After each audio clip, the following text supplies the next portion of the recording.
Namaste, namaste, everybody. And uh, this is currently being live streamed on Facebook Live. Uh, we come together every single week on Monday evening for over 14 years without fail. And why that level of commitment? Well, most certainly, if it's a divine directive from the higher realms of light, of which all of us, if you're on here and hearing these words, are connected to. We all are connected to it, but most certainly you do have those that are retaining perhaps a cosmic memory or soul pulse that really puts them on their spiritual path and pierce through the illusion and delusion of this world into other higher realities.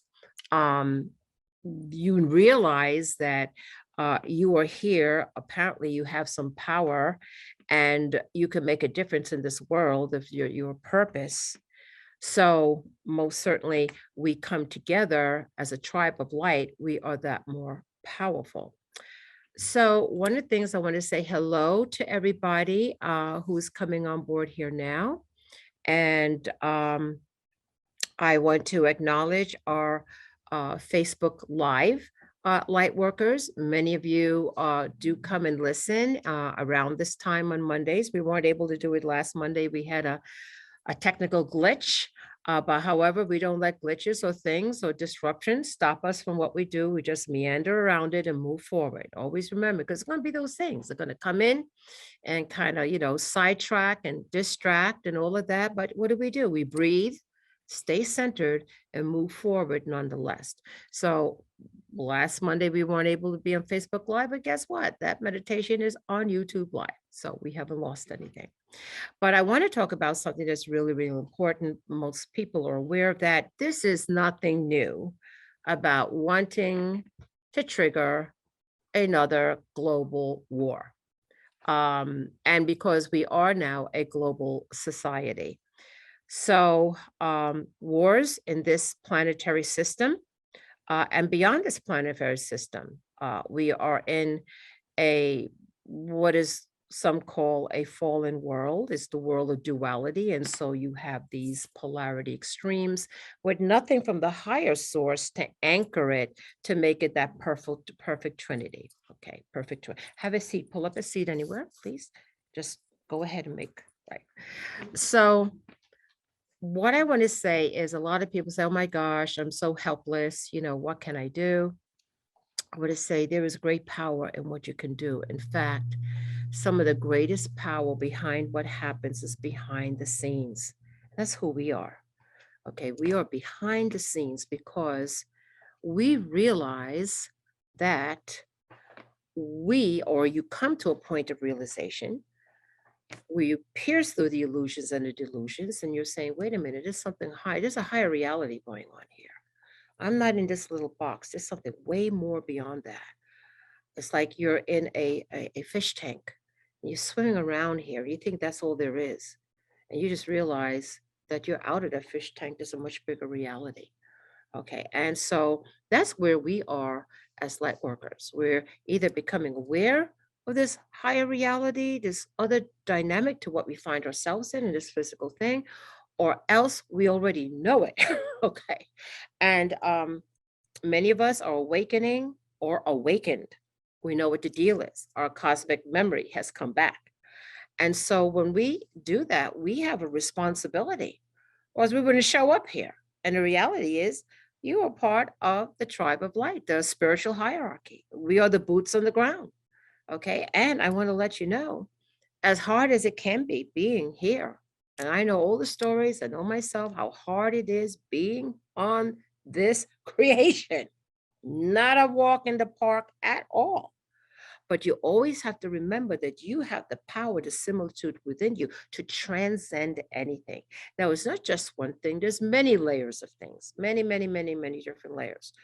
However, I'm going to talk about the layer of our soul purpose, why we're here, how did we get here, why is the world the way it is, and what can we do about it.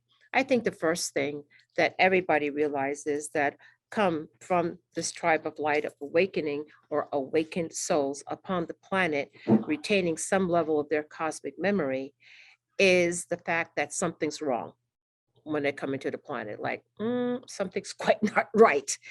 What's with the war? What's with the killing? What's with all of this stuff? It's barbaric. I mean, when I was very, very young and I could figure out what was going on in the planet, I was very upset. I was very upset. I was like, oh no, this is a big mistake. I'm not supposed to be here. But I am supposed to be here. I kind of figured out I was here for a reason, as all of us. We're figuring it out because we have to recapitulate all the knowledge that we come with. We come with cosmic knowledge. The thing is that we come into the world of forgetfulness and illusion. And so it takes a moment, okay, to kind of realign and reconnect with profound knowledge we come in.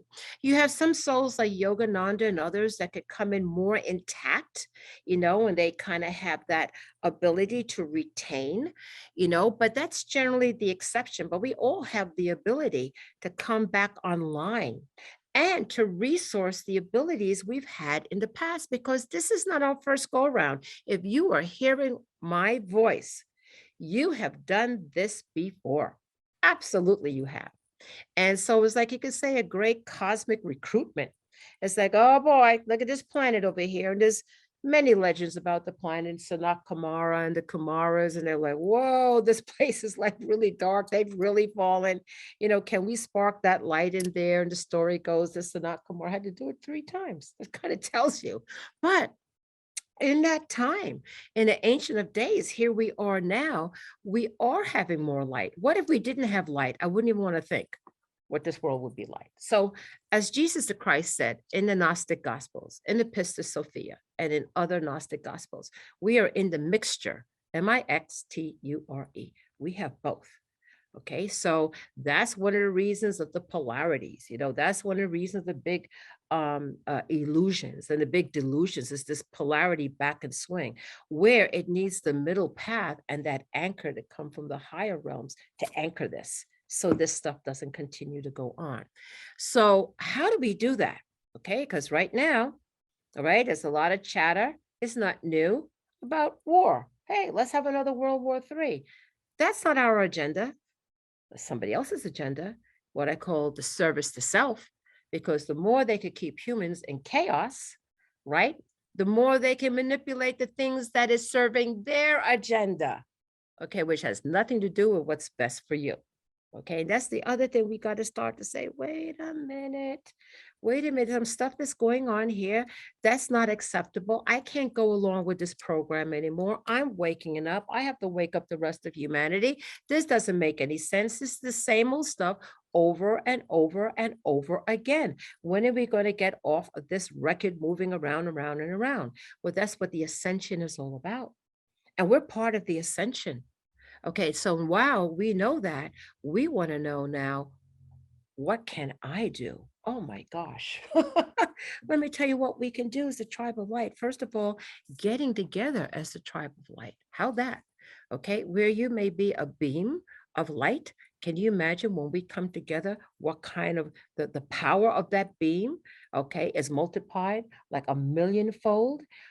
Our thoughts are powerful. Our thoughts are powerful. Okay, now once you get to understand that, you realize that you're responsible for your thoughts, not only in your own immediate environment. When you start thinking positive, or you have your goals and your dreams, you use a visualization board, you do affirmations, whatever it is, I know you've manifested stuff that you thought could not be manifested at one point in your life. I know that has happened to everybody. You don't have to tell me. I already know that you could dream something and really be so passionate about it. And all of a sudden, these divine synchronicities come in from the universe. Okay. And then you're like, you don't know the whole path, but you start listening. And all of a sudden, you look back on your life and like, wow, how did I get from there to here when I thought that was impossible? So then the first thing that you got to do in your power. Okay, and I remember saying this when I was much younger, because I was really caught up into the whole limitation thing, the way I was brought up. As I had to say to myself, no limitations, no limitations, no limitations, no limitations. All right. the second thing that you do, okay, as a spiritual warrior of the light, is remembering your power. Okay, now, any of the legends that you see, where you have the hero coming in, he wasn't wimpy. He was like, "Ooh, I wonder if I could fight that." He's like, "Da, da, da, I'm coming." Okay, Athena, the goddess, I'm coming. It is the spiritual warrior. It is the power that you hold with you. Okay, and it's a transcendent power. It's actually the power.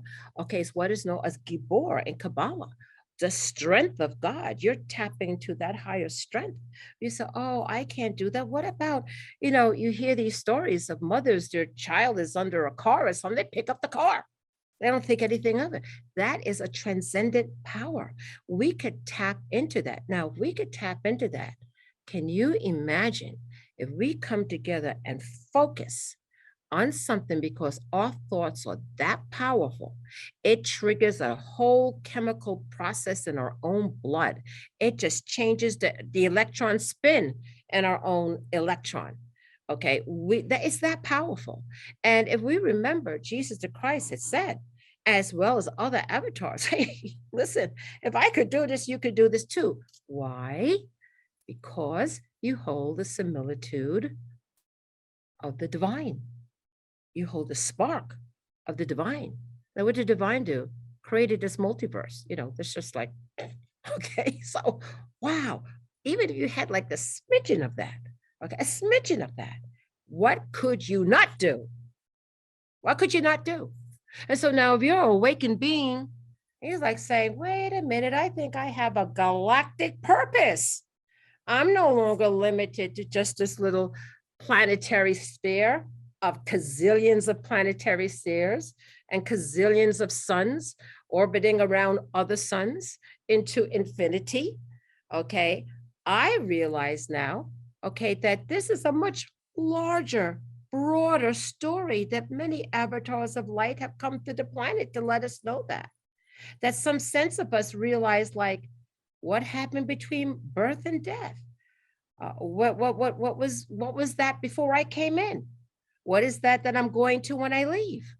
Okay, so these are thoughts. Why am I here? What's our purpose? And so forth, that starts to bring you into a new level of understanding consciousness and reality. And once you get to a point that you say, you know what, I'm an eternal being. You know what? I hold the similitude and I have the higher heart of compassion and love, okay, which are powerful. Now, not all beings and creations have this, but we do, because we were not created here of the dust of the earth. That's not who we are. We've been created on high, high aeons of light. That's truly who we are. So we are like gods. We are these demigods that hold a much higher reality in a higher dimensional realms of light of where we were created. We find ourselves in this form, this physical form. We sense that we're beyond these five senses, that's for sure. What's dreams all about? What's intuition all about? What's the spark of inspiration? So it's these other parts, higher parts of ourselves, trying to come in through the world of Maya, delusion, and manipulation, actually manipulation.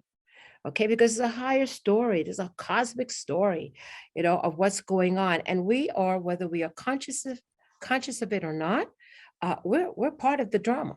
We are part of this cosmic drama. So if we're beginning to think like, wait a minute, I think I have a mission. I think I have a purpose. Well, everybody's mission and purpose is to hold a higher heart of compassion and unconditional love. Every culture, you will see an icon that points to the higher heart. Everyone. That's how you get out of this mess, right? And then if you're able to hold that, and it takes practice, it's not easy, because you have the passions of the physical body competing with the higher virtues, if you will, of the spiritual body. And so within us is duality. And so we have to say, what are we going to put our attention to? Okay, are we going to have it more evolved and move into the higher centropy, moving up in frequency, or are we going to put our attention into the entropy? Okay, the lower thought forms is going to bring us down. Okay, so What the ascended masters in the higher realms are banking on is us to be the change that we want to see. And I want to just say to everybody is that we actually absolutely 100% have the power. It doesn't matter what your circumstances are. It doesn't matter who you think that you are.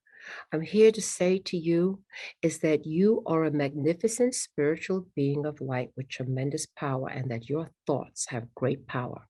The first thing that you want to do is start monitoring those thoughts. You also want to make sure other people's or other agendas' thoughts are not infiltrating your thoughts. Is that your thought, or is that coming from something outside of yourself? You have to become more alert and aware of the subtle energies that are around you. And if you say, I'm very clear that I am going to be in the thought of higher thought forms, of the higher ascended realms, and not the lower ascended realms, okay, then you become conscious. And we are not supposed to be now, conscious and unconscious beings. At some point, we are to be fully conscious, even in our dream state, now integrating with our awakened state, where it becomes one. And as you start this path of higher service and committed to making known the unknown, okay, because that could be the scary part. But when you commit to say, I know, I remember, I sense that I'm a magnificent spiritual being in light, and no matter the circumstances I find myself in, the challenges, hey, is it a walk in the park? Oh no. Oh no. But then as you make known the unknown, there's an unfolding like a rose, like a lotus. It's like, oh my God, this is beautiful. Oh my God, this is another level. Oh my God. And then you become, okay, a power within yourself that you can change the environment around you. Now, what I want to say is this. Ever so often, we do have these gathering of light workers, just what we use is the names of God, very powerful to utter these sounds, which have been around on the planet for millions of years, and certain ones are aligned to the higher realms of light to dismantle negative thought forms like war. Now, they've been wanting to do a World War III for the longest time. It is light workers that have been holding that back. So they're amping it up. I believe, two trigger points is Taiwan and the Ukraine. And either one of them that's going to trigger it, maybe there might be an invasion, but we can mitigate that it's not turning out to be a global conflict. We have the power to do that. We may not be able to stop certain things, but we most certainly can mitigate it. So I want everybody right now to start utilizing their power to say, you know what? I hear what's going on out there, but I'm choosing to hold the higher vision of peace, the higher vision of diplomacy, the higher vision of working together as a global family.